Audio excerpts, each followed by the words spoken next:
नमस्कार दोस्तों, मैं हूं मुकेश टंडौतिया। कहानियां लिखता हूं, फिर आपको सुनाता हूं। आज अपने कहानी संग्रह की कहानी लव फॉर फॉरएवर को आगे बढ़ाते हुए पार्ट 2 लेकर आया हूं। सुनैना के लिए उमड़ रहे अपने दिल में प्यार को रोहन ने छिपाकर रखा है। वैसे तो वह जानता था कि उसके दिल की बात उसकी आंखें सुनैना से कई बार कह चुकी हैं।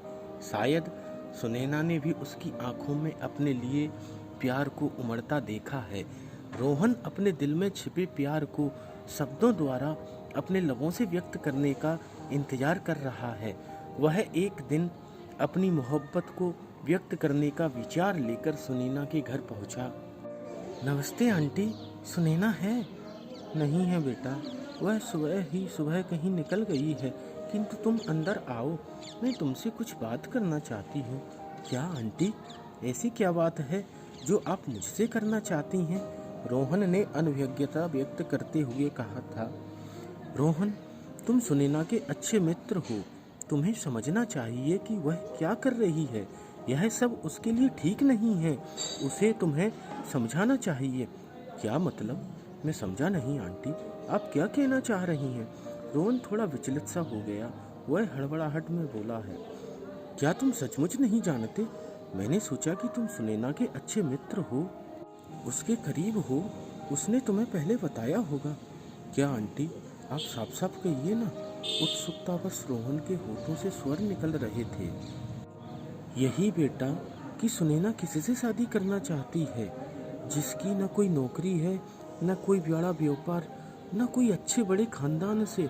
एक मामूली सा दुकान चलाने वाला लड़का जिसका कोई वजूद नहीं, पता नहीं कहाँ से उसे मिल गया। क्या जादू किया है इस लड़की पर? हे भगवान, क्या होगा इस लड़की का? कहते हुए आंटी तो भगवान को कोसने लगी। वह क्या बोले जा रही हैं, अब रोहन की समझ से हर शब्द परे था। वह स्तब्ध सा रह गया। एक सूखे वृक्ष की भांति धरा पर खड़ा वह अपने आप को महसूस करने लगा। चंद पलों में ही उसे अपना जीवन निरर्थक महसूस होने लगा। कांच जिस तरह जमीन पर गिरकर बिखरता है, उसी तरह अपने शरीर के अंदर दिल के टुकड़े बिखरते हुए महसूस करने लगा। वह चीखना चाहता है किंतु होठ सिले हुए महसूस हुए, रोना चाहता है किंतु आंखें सूखी नजर आ रही हैं। पल भर में ही उसकी दुनिया बदल गई। वह बिना एक शब्द भी बोले वहां से पलट कर चल दिया। उसे एहसास हुआ कि शायद वह अपनी दोस्ती को बढ़कर प्यार समझने लगा। वह तो सुनैना के लिए कुछ भी नहीं है, यहाँ तक कि उसके दिल की बात तक नहीं जान पाया। सुनैना ने भी कभी उसके दिल में झांक कर नहीं देखा क्या? कहाँ खो गया? ले भाई, घर पहुँच चुके हैं। यादों के समंदर से बाहर खींचते हुए मनीष गाड़ी पार्किंग में लगाता है और उसे बाहर निकलने का इशारा करता है। रोहन गाड़ी से उतरते हुए मनीष पर सवाल छोड़ता है, लेकिन यार, आज वो इस हालत में क्यों है? तुझे तो मालूम होगा, तू तो इसी शहर में है, तुम भी तो कॉलेज का हमारा साथी था। मुझे सुनैना के बारे में जानना है। इतना उत्सुक क्यों है? इतनी जिज्ञासा दिखा रहा है जैसे कि वो तेरा पहला प्यार हो। शायद इसीलिए तूने आज तक किसी लड़की को अपनी जिंदगी में न आने दिया। कहते हुए मनीष खामोश रोहन के चेहरे को देखता है तो उसके होठों से कोई स्वर न झलके। वह फिर उसे अंदर ले जाकर सोफे पर बिठाते हुए कहता है, मुझे सब मालूम है। तूने तो अचानक से ये शहर छोड़ दिया। इसका कारण जब मैंने तुझसे जानना चाहा तो तूने बताया कि तेरा जिस कंपनी में सिलेक्शन हुआ है उसे तुझे तत्काल ज्वाइन करना है। मनीष, मैं तुझसे यह सब नहीं सुनना चाहता। मैं तो ये जानना चाह रहा हूँ कि सुनैना इस हाल में क्यों है, कैसे है? उसे सब्र नहीं हो रहा था। बताता हूँ यार। सुनैना किसी टोनी नाम के लड़के को पसंद करती थी। उसने अपने घर में बगावत कर दी। वह टोनी से शादी करना चाहती थी। उसके घर वाले इस शादी के लिए तैयार न थे, लेकिन सुनैना कहाँ मानने वाली। तू तो जानता है कि वह कितनी बड़ी जिद्दी लड़की थी। एक बार जो ठान ले वह कर कर ही छोड़ती थी। सो उसने अपनी पसंद के लड़के से शादी कर घर छोड़ दिया और वह अपने परिवार, अपने माता पिता से अलग होकर पति के साथ इसी शहर में रहने लगी। उसे अपने प्यार पर यकीन था।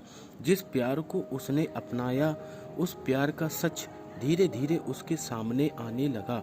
सुनैना ने जो लड़का अपने लिए चुना वह निहायती नाकारा, अकर्मण्य, आलसी, नशेड़ी, कबाड़ी टाइप का था। उसका मकसद तो सुनैना की दौलत से प्यार था।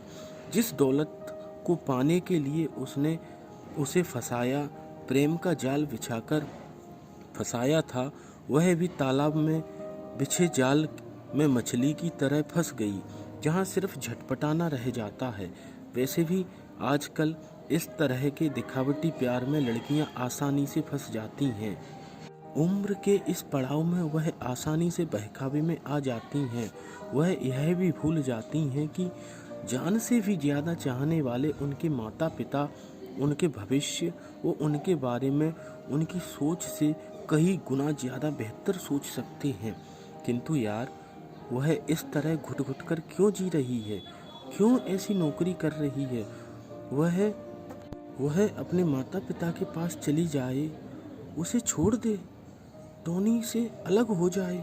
रोहन ने मनीष पर सवाल छोड़ते हुए कहा, तो नौकरी तो वह अपनी जिम्मेदारियों को उठाने के लिए कर रही है। वैसे भी वह किस मुंह से घर लौटे? अगर वह ऐसा करे तो जिस प्यार पर लोगों को विश्वास है, जिस प्यार की अखंडता को कोई खंडित नहीं कर सकता, जिस प्यार से ये संसार चलता है, उस प्यार को जिंदा रखने के लिए वह शायद अपने माँ बाप के पास भी नहीं लौट पा रही है। वह स्वयं द्वारा लिए गए निर्णय पर अड़ग है। उसे अपने प्यार का पश्चाताप है या नहीं, यह तो सिर्फ उसका दिल ही जानता है। प्रेम में पश्चाताप नहीं होता। पश्चाताप तो उस प्रेम में होता है जो प्रेम न होकर गुमराह किया गया हो। मनीष, मुझे सुनैना से मिलना है। मैं अभी उसके पास जाना चाहता हूँ। रोहन मनीष से सुनैना के पास ले चलने की कहता है तो मनीष कहता है उसने अपने सभी पुराने साथियों से संबंध छोड़ दिए हैं। वह अपने किसी भी साथी के संपर्क में नहीं है। किंतु यार, तुझे उसका पता तो मालूम होगा, वह कहाँ रहता है। तू मुझे एक बार उसके घर ले चल।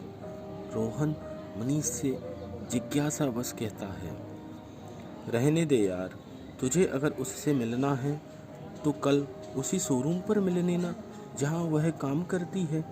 मनीष ने उसे टालने की कोशिश की तो वह बोला, कल तक का मुझे इंतज़ार नहीं, मैं अभी इसी वक्त उससे मिलना चाहता हूँ।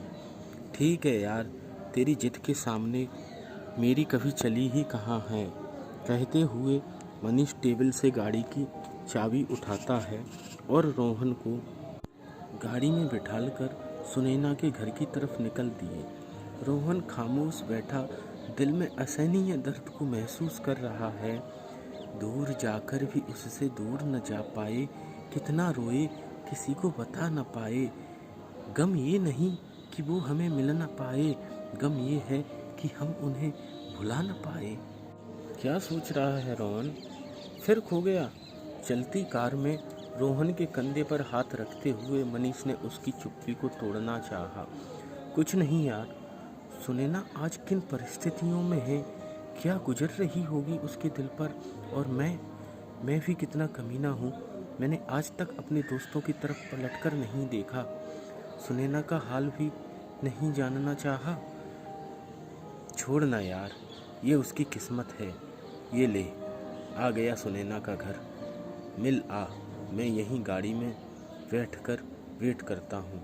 चौल टाइप के एक छोटे से मकान की तरफ इशारा करते हुए मनीष ने रोहन से कहा था।